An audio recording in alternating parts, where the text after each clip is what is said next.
All right, so the first thing I want to talk about is finding distance on the coordinate plane. Now, you did this yesterday, but today we're going to talk about how to do it when you have something like this that you're going to see more than likely on the milestone test.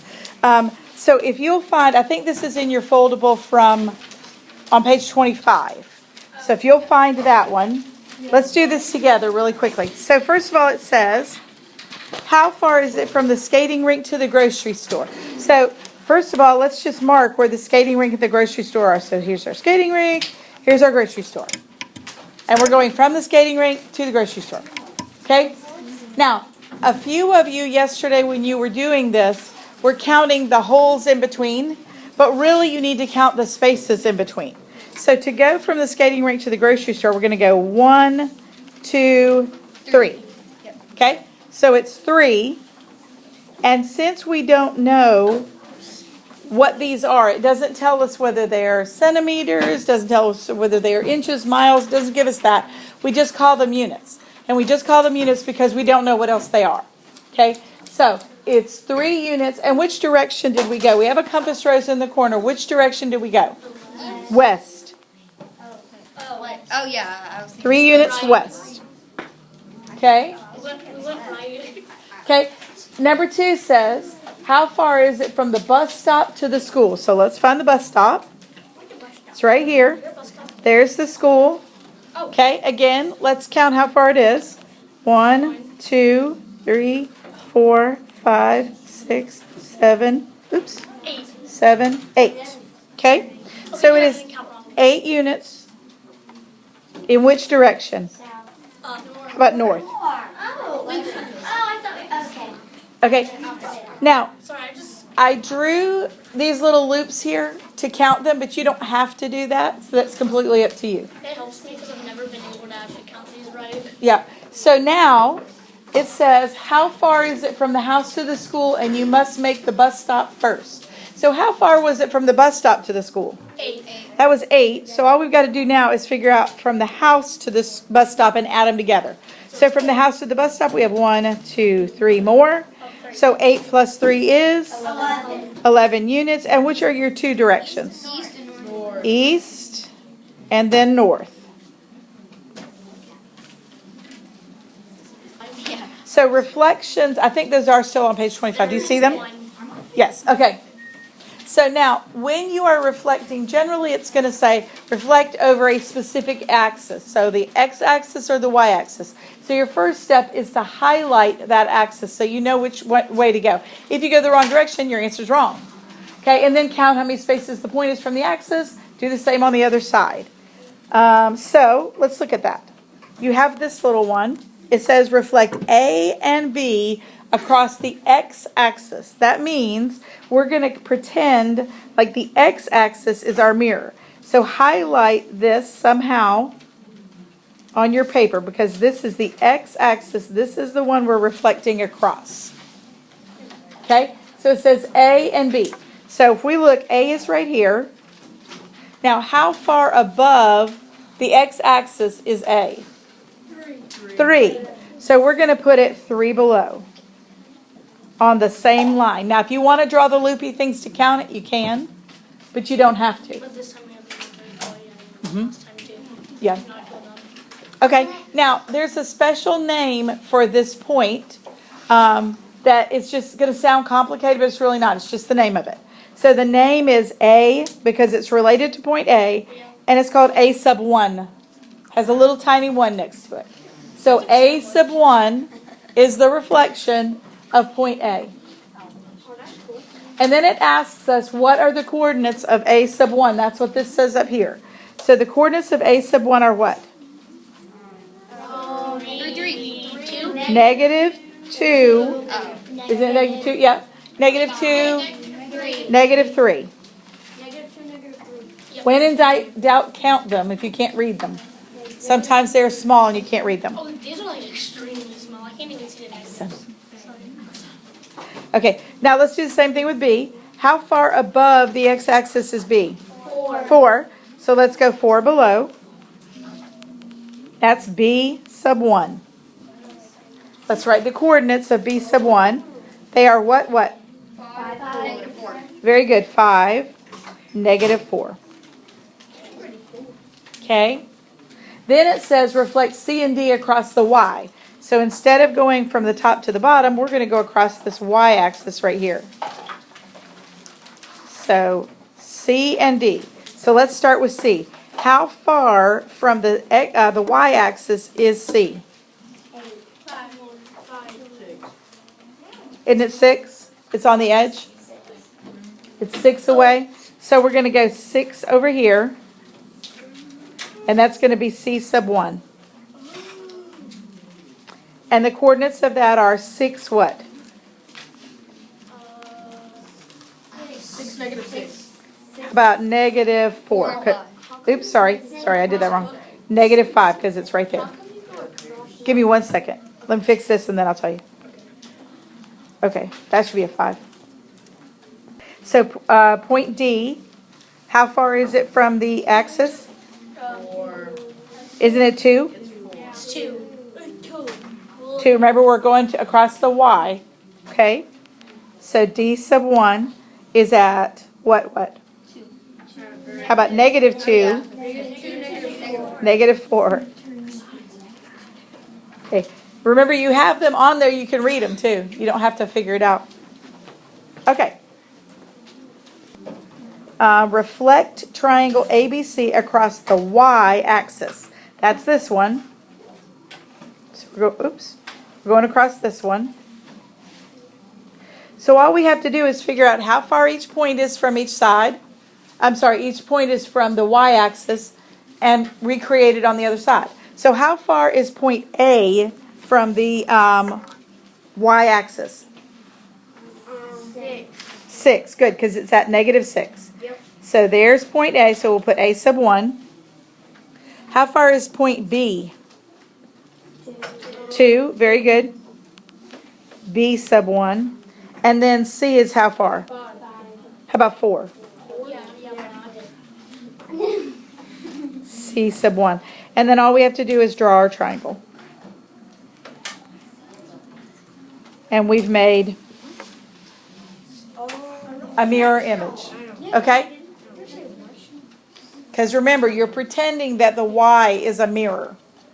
Okay, then it says reflected across the x-axis. So this time, we're going to go across this axis. One of these points is going to be the same. One of these points is going to be the same. Which one is it? C. C. So C and C sub 1 are the same point. C sub 1. Okay, so let's do B. How far below is B? 2. Or sorry, B sub 1, I should say. And then A sub 1 is how far below? 5. 5. Very good. Oh, I guessed that. A sub 1. You shouldn't have admitted that. Okay. And then we're just going to connect them. Okay? So all we did was figure out how far each one is above, and we went put it that far below or to the side. In the past, I have had people draw little loops here to count these. You can do that if it helps you, but it does tend to make your paper kind of crowded and hard to see. When we're finding area and perimeter, some people still get a little bit confused. Which one is area, which one is perimeter? Remember, area is like carpet. It's covering something. So area is always covering something. Perimeter is like a fence. It goes around the outside. So perimeter is around, area covers. So that might help you. Area is covering the area. Right. Area is covering the area. Okay, so let's do this one real quickly and then we'll go to lunch. All right. So it says, plot the following points and connect as you go. Go ahead and do that in your paper and I'll do it up here at the same time. Okay, so the shape is a rectangle. Okay, and then it asks us for the area. Now, yesterday when you were doing these, you were just counting the boxes inside, and you can count the boxes inside, or if you want to, you can also use the formula if you remember that. Either way is just fine. This one's pretty easy to count. So 1, 2, 3, 4, 5, 6, 7, 8, 9, 10, 11, 12. So 12. And since they don't tell us whether they are inches, miles, whatever, we're just going to call it units. Okay. And since it's area, area is always squared. So it's 12 units squared. Okay, then they ask us for the perimeter. So the perimeter is the distance around. Now, I think perimeter was the one that y'all had the most difficulty with yesterday. So let me just give you a little hint. You can do it a lot of different ways, and this one is pretty easy to do perimeter because it's just one shape. But when you have the T and the L like you did yesterday, that can get a little bit harder. So one surefire way to get it right every time is to draw a chain link fence around the outside. So remember, perimeter is like a fence. So if we draw a chain link fence around the outside and we make sure that it closes, we will get all the pieces. So I'm going to show you what that looks like. So, and this is optional. You don't have to do this. I'm just going to tell you that it can help. So if I start right here and I go 1, 2, 3, 4, 5, 6, 7. See, I'm just going to keep going, connecting them. 8, 9, 10, 11, 12, 13, 14, 15, 16. Okay, so there are 16 links in the fence, so the perimeter is 16. And they are units, but they are not squared, right? Because it's a line. Area is squared because it's made up of squares. A line is not squared. All right, now it asks us what quadrant are we in? Number 2. Okay, and then the last statement says, reflect the shape over the x-axis. So let's highlight the x so we know which one we're going over. Okay, and then I'm going to let you reflect it. So go ahead and reflect it over the x-axis, and we'll talk about it in just a second. Okay, so your reflection should look like that because we went across the x-axis. It says, 3 vertices of a rectangular prism on a coordinate plane are provided below. What is the fourth vertex D? Where is the fourth vertex D located? So our first step is let's just put those 4 points on there. So y'all do that on your paper while I do it up here. And then we're going to talk about where the fourth one is. I have no idea.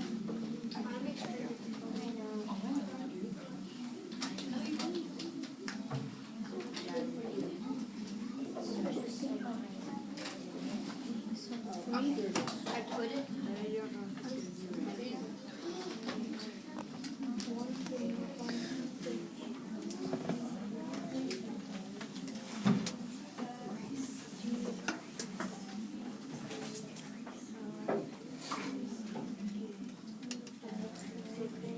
Okay, when you're finished drawing yours, figure out the location of the fourth one.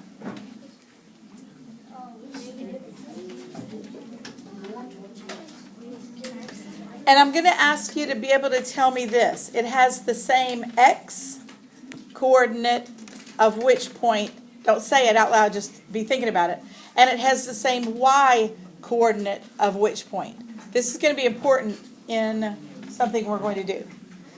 The new point has the same x as which one and the same y as which one. So first of all, what are the coordinates of point D? Somebody raise your hand. Okay, Wayne? -3, -2. So if I go to -3 and I go down 2 and put a point there, that's D. And if I connect it, It makes a square. it makes a square, or is that a rectangle? Yeah. It's a 1, 2, 3, 4, 5, 6. Yeah, it's actually a slight rectangle. Okay, now, so those are the coordinates.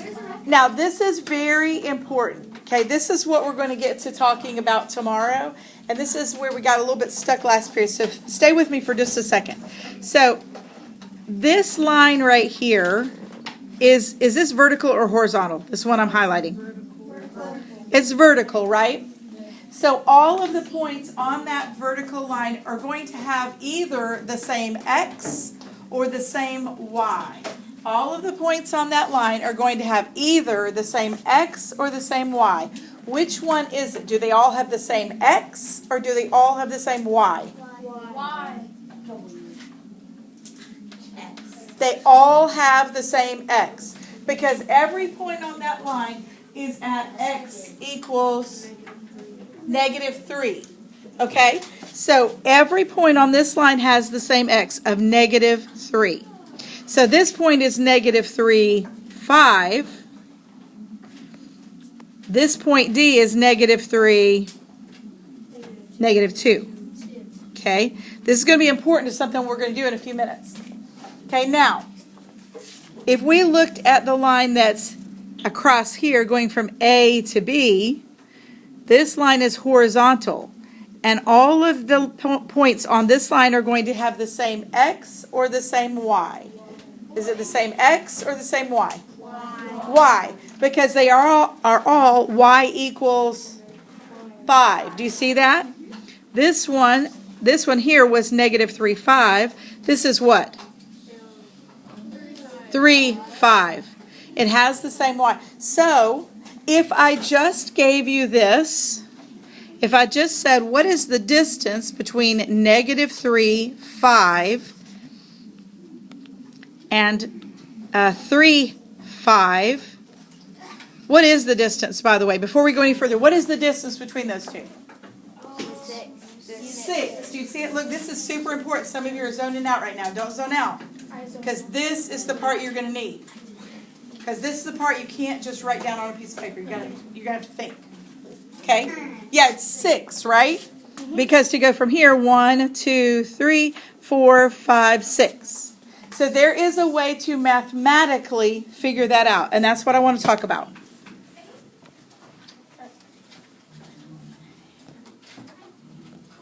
Oops.